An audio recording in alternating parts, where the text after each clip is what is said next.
In February 2015, Nicole Sanders, a student at Lynn College, wanted to get people to sign up for her new political club. She began holding up signs and demonstrating to show her beliefs and attract potential club members. Suddenly, 3 armed police officers approached her and informed her that she would need a permit to demonstrate and that she would have to do it within the confines of a free speech zone that was about the size of a parking space. Now, you might think that this happens somewhere halfway across the world where citizens still fight for their right to free speech. It did not. Lynn College is a public, taxpayer-supported college in Texas, and the student who faced arrest that day was an American. Though current media coverage suggests that schools have just recently implemented unconstitutional policies, America's educational institutions have actually been violating our rights for decades. In 1969, a similar case arose in Des Moines, Iowa, when 3 students came to school wearing black armbands to protest the Vietnam War. They were suspended. The students brought their case before the Supreme Court, which agreed that the schools involved had violated the students' First Amendment right to free speech and 14th Amendment right to due process. In this landmark case, known as Tinker versus Des Moines, Justice Abe Fortas wrote the opinion of the court, stating it can hardly be argued that either students or teachers shed their constitutional rights to freedom of speech or expression at the schoolhouse gate. The legacy of the Tinker case is that speech must be relatively unrestricted in public schools. However, many colleges attempt to circumvent the ruling by establishing free speech zones.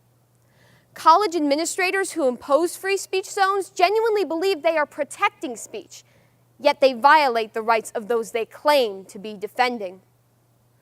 For example, at Clemson University, administrators told a man that he could not pray on campus without filling out paperwork and moving to a designated free speech area.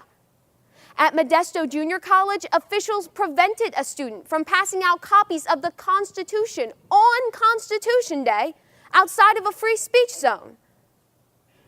The assaults on free speech go on and on.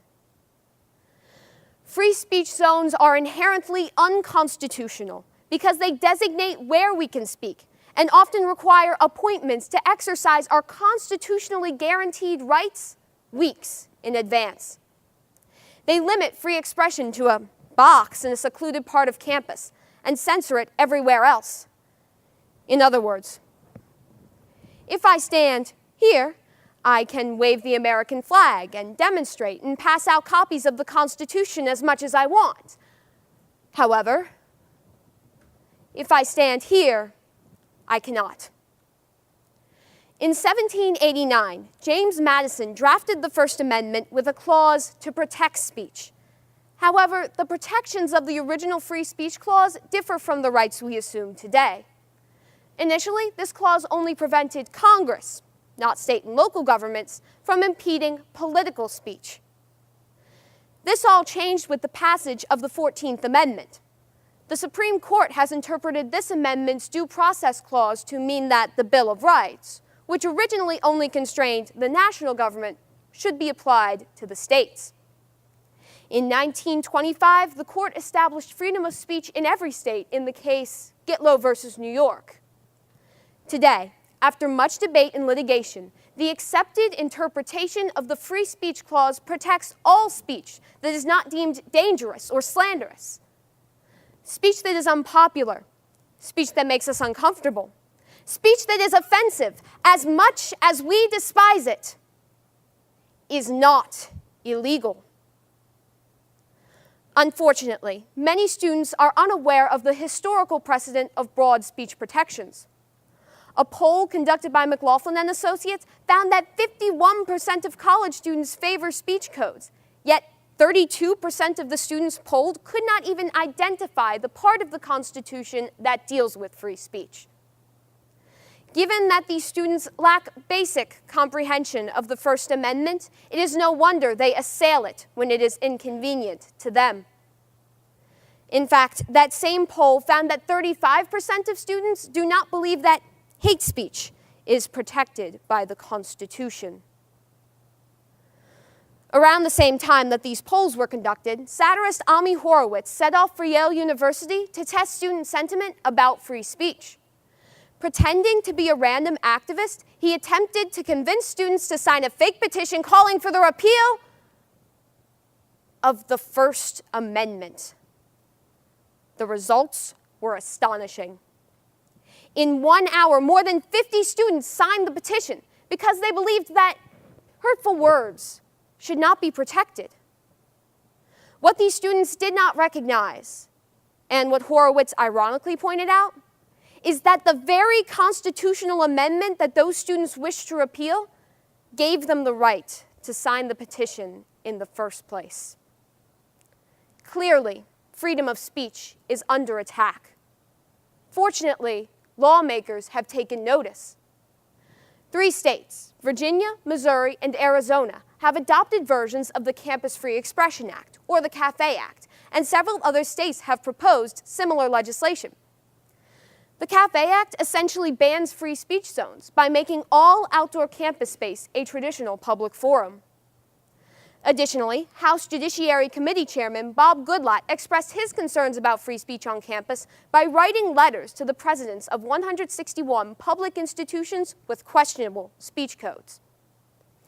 Furthermore, the Foundation for Individual Rights in Education, commonly known as FIRE, has been working to defend students' rights through congressional testimony, legislative advocacy, and direct lawsuits since 1999. Through its Stand Up for Speech litigation project, FIRE has utilized the courts to burn a hole through free speech zones in colleges all across the country.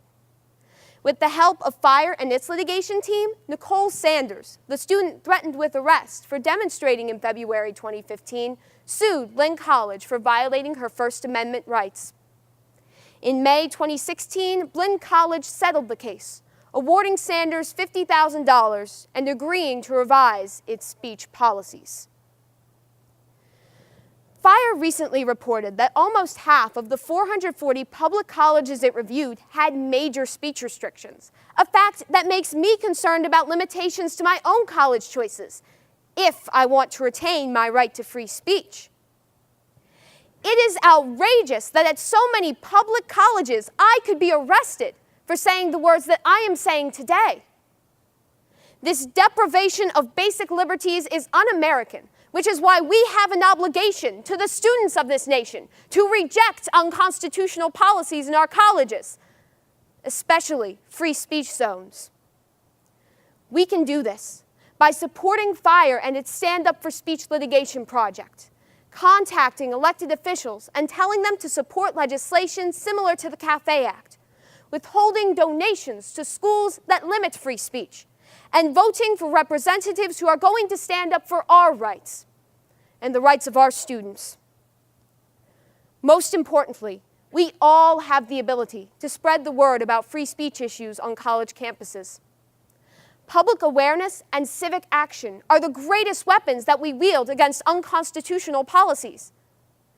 I hope that increasing attention to the issues faced on college campuses will bring about the end of free speech zones and restrictive speech codes. In the meantime, brave students like Nicole Sanders continue to fight for the rights that they thought were guaranteed to them. In a speech at Vanderbilt University, John F. Kennedy stated that liberty without learning is always in peril, and learning without liberty is always in vain. We all have an obligation to ensure that liberty remains entrenched in learning forever. We all have an obligation to ensure that no student in America is forced to shed their rights at the schoolhouse gate. We must take action to secure freedom of speech in its most critical institution, our schools, because America's educational institutions are supposed to be protecting speech, not stifling it. My ability to express my beliefs should be dictated by the Constitution, not where I stand.